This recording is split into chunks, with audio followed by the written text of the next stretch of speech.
T-Rex Prison. Written by Tartarus and read by Thornquill. Imprisoned. No two beings can agree on the nature of Tartarus. To some, it is a forest, filled with the cold gaze of predators, yellow eyes that shine out of pitch blackness and movement only in the corner of one's eyes. To others, it is a desert, dry and wretched without the light usually afforded within a desert. There was no light in Tartarus, even to those who roamed through fields of fire. Any fire in Tartarus only burned.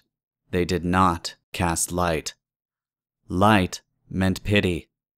Light meant hope and mercy. There is no room for pity, hope, or mercy in Tartarus. Tartarus is a cruel place, a prison that shapes itself to its occupants.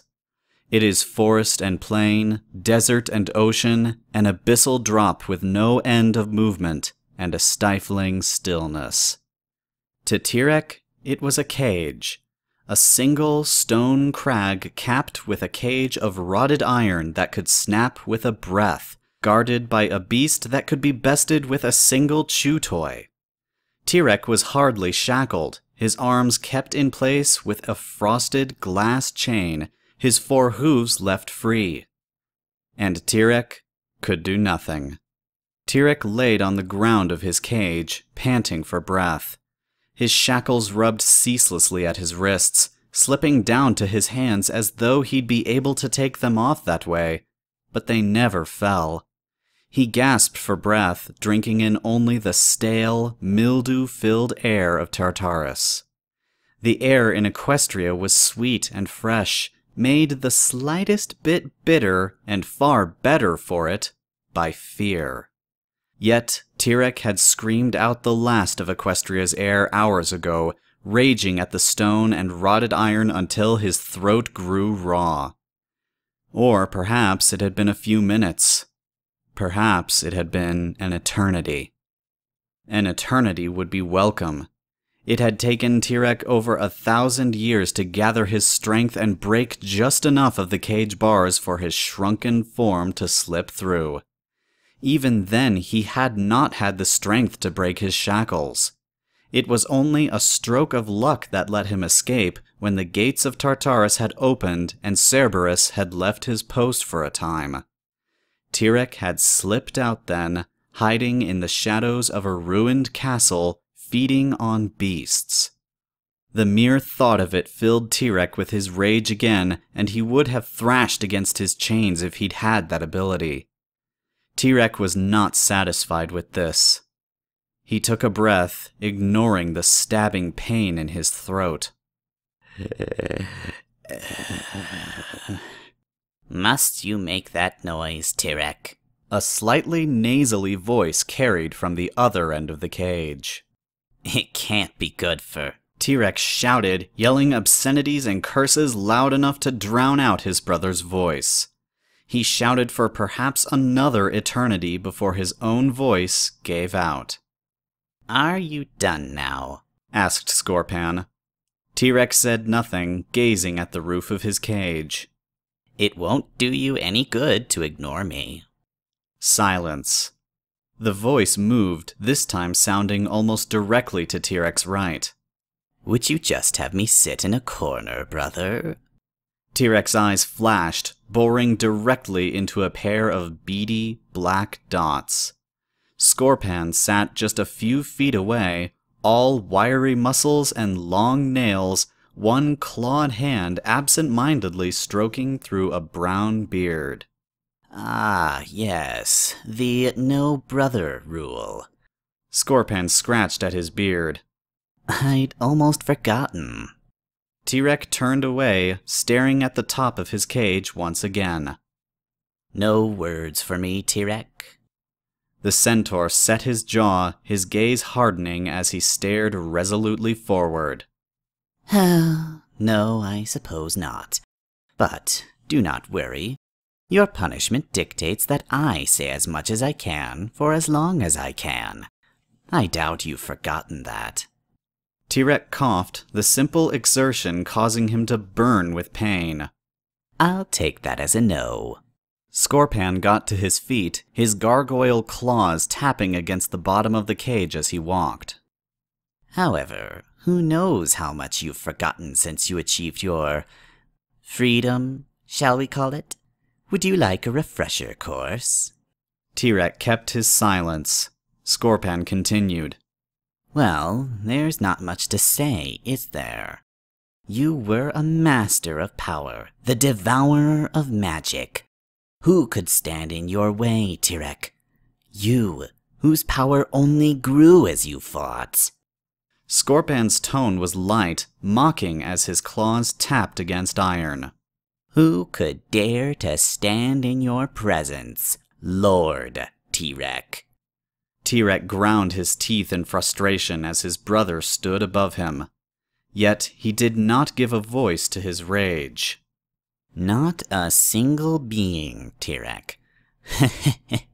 At least not one who valued his life. Scorpan paused, glancing around the cage. And now look at you. Lord Tirek, kept in a prison that a foal could pass through. No, Tirek began to say, but the word was blocked in his throat. Scorpan darted forward, squatting by his brother's side. But that's not what your prison is it, brother? The gargoyle ignored Tirek's poisonous glare. Your prison is not bars and cages, shackles and guard dogs, an isolated hilltop that any idiot could stumble off of. Your prison is your own weakness, Lord Tirek. Tirek's voice was gravelly, pained even as he spoke. I am not weak. Yes, you are, brother, said Scorpan without pause. And that's why I'm here. An eternal reminder of your weakness. Of your failure. You betrayed me. The truly strong would not be set aside by a single action. And yet, here you are. Scorpan paused. Oh, but what's this? Another reminder is missing. Tirek felt a clawed arm lift his head up slightly, felt the weight of something slip around his neck and rest on his chest. My gift to you, Tirek, whispered Scorpan. A reminder of your weakness, yes, but also of me. A reminder that beings such as us, raised into the ruthless things that we are, can learn to love. Tirek let out a weak protest. We can, brother, insisted Scorpan. Through friendships and caring, just as Discord was, just as I was. Scorpan lifted the golden necklace, holding it just before his brother's face. This is proof of that. Never forget it. Tirek stared at the medallion for a time, then raised a thin hand. The other quickly followed, dragged by the shackles that bound him. The hand came to rest on Scorpan's shoulder. Scorpan's gaze was soft. It can happen to you as well. It will require work and dedication, but you can leave this decrepit jail and return to Equestria as a friend. You can be redeemed, brother. Tirek met his brother's gaze, seeing hope in the beady eyes. Hope for a future where the two could be reunited, where they were free to travel between their own lands and Equestria. Lord Tirek took a breath of the stale air of Tartarus, feeling it work against his raw throat, collecting the little strength that he had within him. His hands darted forward, wiry fingers wrapping around Scorpan's throat and squeezing with all the power left to him. I hissed Lord Tirek. am no friend. friend. Scorpan's eyes grew sad, though there was no trace of surprise as there once had been. Centuries of similar exchanges had robbed him of that. That saddens me, brother. With that, the image of Scorpan vanished and Tirek's hands came crashing down. Tartarus's illusion had done its job for the time. But it would return. Tirek lay spent on the floor of his cage, feeling worse off than when he had first returned to his prison. Yet, it would pass. His weakness would disappear with time.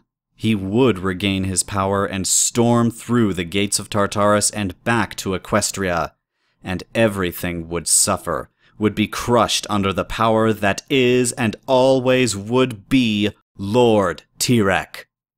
For the time, however, Tirek could do nothing. Not even rage against those that had brought him here. He stayed where he lay, his black, unflinching eyes staring upwards amid the quiet and solitude of his prison in Tartarus.